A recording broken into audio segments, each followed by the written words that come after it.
अस्सलामुअलैकुम viewers, math ingot channel से मैं हूं मोहम्मद मुजाहिद। आज हम एक्सरसाइज 1.3 क्वेश्चन नंबर 3 की बात करें। पिछली वीडियो में हमने क्वेश्चन नंबर 2 देखा था, उसके सवाल देखे थे, बड़े आसान सवाल थे। नेक्स्ट क्वेश्चन नंबर 3 है, तो स्टेटमेंट पहले इसकी समझ लेते हैं। A rectangle has sides of length, ये लेंथ दी गई है मीटर में, एंड 5-4/2 मीटर, ये दूसरे लफ्ज़ में विड्थ है। वैसे उसने साइड दी हुई है। Express the area of rectangle to the form a plus B, आगे लिखा है 2 स्क्वायर रूट। यहाँ पर a और b ये हमारे पास कांस्टेंट रियल नंबर है। अब यहाँ उसने एरिया की बात की है, तो हमें पहले तो रेक्टेंगल का पता होना चाहिए। रेक्टेंगल क्लोज फिगर होती है, 4 साइडेड फिगर है, जिसकी लेंथ और विड्थ की जो मेजरमेंट होती है वो थोड़ी डिफरेंट होती है। अब हम ना लेट कर लेते हैं कि वन साइड हमारे पास 2 + 18 है, दूसरी साइड 5-4/2 स्क्वायर रूट है। अब एरिया ऑफ रेक्टेंगल, इसका फार्मूला हम छोटी क्लासों में पढ़ चुके हैं। Formula for area of rectangle is area को ए से रिप्रेजेंट करते हैं, A is equal to length multiply by width, या इसका formula L multiply by W भी लिखा होता है। यहाँ पर उसने साइड्स दिए हुए थे, तो एक साइड हमने लेंथ ले ली, दूसरी विड्थ ले ली। तो लेंथ लिख ली 2 + 18 और विड्थ लिख ली 5-4/2 स्क्वायर रूट। अब इसकी थोड़ी सिंप्लीफिकेशन इस तरह से करने के हमारा आंसर इस तर्ज का होना चाहिए। तो देखें 2 को 5 से मल्टीप्लाई करें 10 आ रहा है, फिर 2 को इस टर्म से करें 8/2 स्क्वायर रूट, फिर 18 को उठाएं 5 से किया, फिर 18 को मल्टीप्लाई किया इसके साथ। अब ये वाला जो 8 है इसको लिख सकते हैं 4.2, मतलब ये 8 ही लिखा हुआ है आपके पास दूसरे लफ्ज़ों में। अब 5 × 18 के फैक्टर बनाए हुए 9 मल्टीप्लाई बाई 2। अब यहाँ पर 18 लिखा हुआ है, फिर 18 को लिखा हुआ है 9 मल्टीप्लाई बाई 2। अब देखें 4 को हम लिख सकते हैं 2 स्क्वायर रूट, ताकि नीचे वाला से स्क्वायर रूट कट जाए, ये कैंसिल हो जाएंगे, ये होल स्क्वायर दोबारा 2 ही लिखा हुआ है। 9 का स्क्वायर रूट 3 आता है, इधर 9 का स्क्वायर रूट 3 आता है, ये टर्म्स बाहर आ जाएंगे। देखिए इधर भी 3 आ गया, इधर भी 3, 2 स्क्वायर रूट से 2 स्क्वायर रूट काट दिया, 5 3 = 15 और हमारे पास ये भी कैंसिल, 4 × 2 स्क्वायर रूट, 4 3 = 12। अब -12 में से +10 करें, आपके पास आंसर क्या बचेगा -2, +2 स्क्वायर रूट हमने कॉमन ले लिया, बाकी -4 + 15 प्लस का 11 बचेगा। अब 11 में से मल्टीप्लाई किया हमने सिंपल, तो ये आंसर आ गया। तो हमारा फाइनल उसने पूछा था कि आपने एरिया को इस एक्सप्रेशन में ही रिप्रेजेंट करना है, तो उसी एक्सप्रेशन में आ गया। ये देखिए a + b 2 स्क्वायर रूट, ये क्वेश्चन कंप्लीट है। नेक्स्ट अगला सवाल देखें हमारे पास के, बड़ा आसान सवाल है, 8वीं से रिलेटेड है। Find 2 numbers whose sum is 68 and difference is 22। तो हमने 2 नंबर ले लिए, लेट कर लिया, एक नंबर x है, दूसरा क्या है y। इस स्टेटमेंट में कंडीशन को देखना है कि उन दो को सम करना है, तो x + y, और वो सम 68 के बराबर होना चाहिए, 68 लिखा हुआ है। नेक्स्ट उसका डिफरेंस का मतलब होता है माइनस करना, x - y = 22। ये 2 इक्वेशन बन गई है। अब इन 2 इक्वेशन को आप 8वीं में कई तरीके इसको सॉल्व कर लेंगे, जैसे इक्वेटिंग कोफिशिएंट होता है, सब्स्टिट्यूशन मेथड भी होता है। हम इन दोनों को ऐड कर देते हैं क्योंकि इनका कोफिशिएंट 1 1 है। इक्वेशन 1 + 2 इसको ऐड किया हुआ है। जैसे ऐड करते हैं, ऐड करने में साइन तब्दील नहीं होते, तो ये डिफरेंट वाले कैंसिल हो गया, x + x 2x ऐड किया, तो आप इधर प्लस का साइन भी डाल दें। इन दोनों को ऐड करें तो 90 आता है, 2 से इसको डिवाइड कर दें, 90 को 2 से डिवाइड करें 45, x मिल गया, एक नंबर x है। अब इस x को इन दोनों इक्वेशन में से किसी में भी पुट कर दें, आपको y मिल जाएगा और आंसर सेम मिलेगा। हमने इक्वेशन 1 में पुट किया, पुट x = 45, तो इस जगह पर x + y = 68, यहाँ से 68 - 45 23 आ गया। ये क्वेश्चन कंप्लीट है। नेक्स्ट आपके पास क्वेश्चन नंबर 5 है, टेम्परेचर से रिलेटेड है ये। The weather in the Lahore was usually warm at summer of 2024, यानी 2024।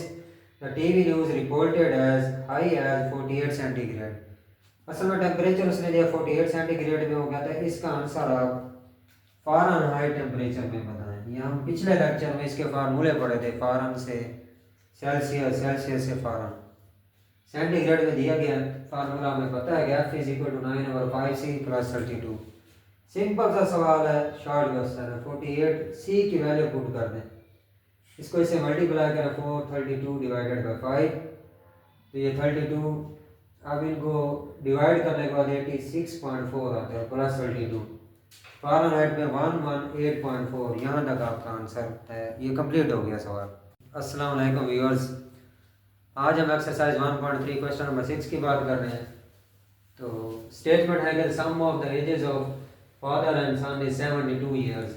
बाप और बेटे की उम्र जो है उसको सम करें तो वो 72 ईयर्स आता है। फिर उसने कहा कि 6 ईयर्स अगो, 6 साल पहले, द फादर एज वाज, उसके बाप की उम्र थी 2 टाइम्स, 2 गुना ज़्यादा थी, the age of the sun. What was the age of the sun 6 years ago. हमने बेटे की उम्र फाइंड करनी है 6 साल पहले क्या होगी। उस कंडीशन को आपने देखें कि ए लेट करने पहले कि एज ऑफ सन एक्स के बराबर है, एज ऑफ फादर वाई के बराबर है।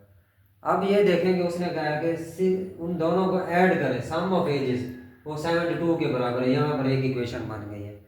फिर उसने कहा है कि 6 ईयर्स अगो, 6 साल पहले, the father age was 2 times. पहले 6 साल पहले तो हमने दोनों में से माइनस कर दिया है, गो का मतलब पीछे, तो x माइनस 6 वाई माइनस 6। इस कंडीशन के मुताबिक 2 टाइम्स फादर एज, तो ये फादर एज को वाई माइनस 6 2 गुना ज़्यादा, मतलब बाप की उम्र बेटे से 2 टाइम्स है, तो 2 इंटू एक्स माइनस 6, हमने 2 को मल्टीप्लाई करें इस एज के साथ, ये तो ऑलरेडी एज ज़्यादा है, तो 2 को x से मल्टीप्लाई करें 2x आएगा, 2 को 6 से करें 12 आएगा, y minus 6, 2x minus 6 is equal to y, implies that y is equal to 2x minus 6। अब y को इन टर्म्स ऑफ x इसके इक्वेशन नंबर 1 में पुट कर देते हैं। इक्वेशन नंबर 1 में y की जगह 2x माइनस 6 रिप्लेस किया है, x प्लस x 3x आ जाएगा, नेक्स्ट जगह 3x लिखा हुआ है, तो 72 प्लस 6 आ गया। 3 पर इसको डिवाइड करें 78 को, तो ये सिंपल x इज इक्वल 26। ये तो एज आ गई सन की, मगर ये आंसर नहीं है। उसने कहा कि find the age 6 years ago, तो 26 में से 6 साल पीछे माइनस करना है, तो 26 माइनस 6 करेंगे तो 20 ईयर्स, ये आपका फाइनल आंसर है। नेक्स्ट आप देखें तो हमारे पास क्वेश्चन नंबर 7 है कि मीरा बॉट, बुक में ये सेलिंग का लफ्ज़ लिखा हुआ है, bought a toy for 1520, what will be the selling price to get 15% profit. 15% profit के ऊपर उसकी सेलिंग प्राइस असल में हमने फाइंड करनी है, ये वैल्यू। कॉस्ट प्राइस दी गई है 1520, प्रॉफिट परसेंटेज में दिया हुआ है 15%, 15/100 इस वैल्यू से मल्टीप्लाई करें, सिंपल आंसर प्रॉफिट रुपीज़ में आ गया 228। और पिछले लेक्चर में हमने एक फार्मूला पढ़ा था कि प्रॉफिट का फार्मूला होता है selling price minus cost price.